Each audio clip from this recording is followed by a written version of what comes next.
سلام، امروز هفته فروردینه. میخوایم بریم که کار رو شروع بکنیم.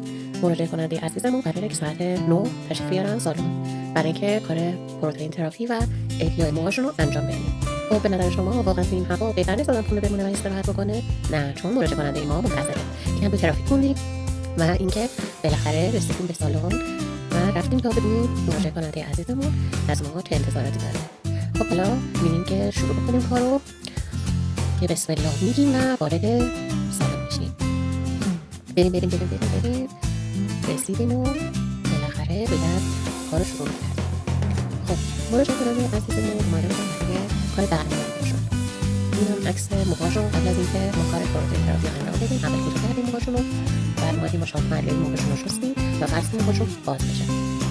بعد از اون رفتم برای پروتئین تراپی که اولین کارمون استفاده از ماکرونیست و نور قرمز و دمای بالا. خب این پروتئین تراپی رو براشون انجام دادیم، ترکیب پروتئین، کراتین و قطره‌های احیا.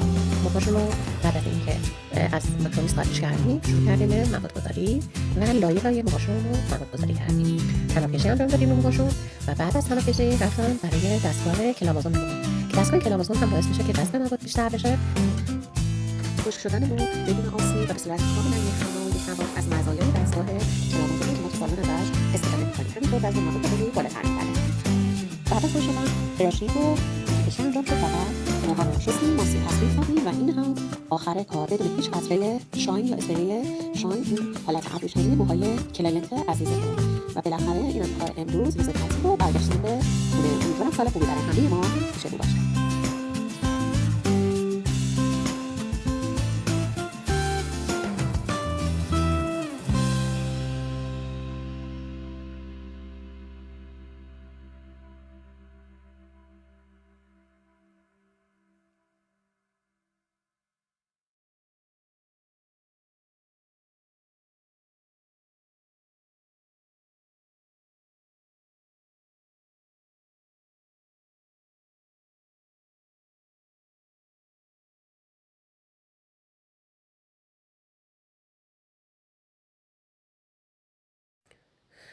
حدوداً 20 دقیقه تا 30 دقیقه زیر دستگاه کلامازون بودم و موهاشون رو خشک کردیم.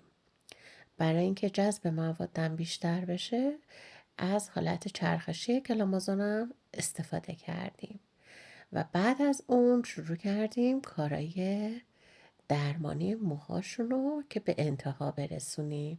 اینم نتیجه کار که مشتری عزیزمون از موهاشون خیلی راضی بودن. بعد از چند ساعت کار کردن و رضایت مشتری رفتیم تا بقیه روز رو به پایان ببریم. انشالله با ولاگای دیگه در خدمتتون هستم.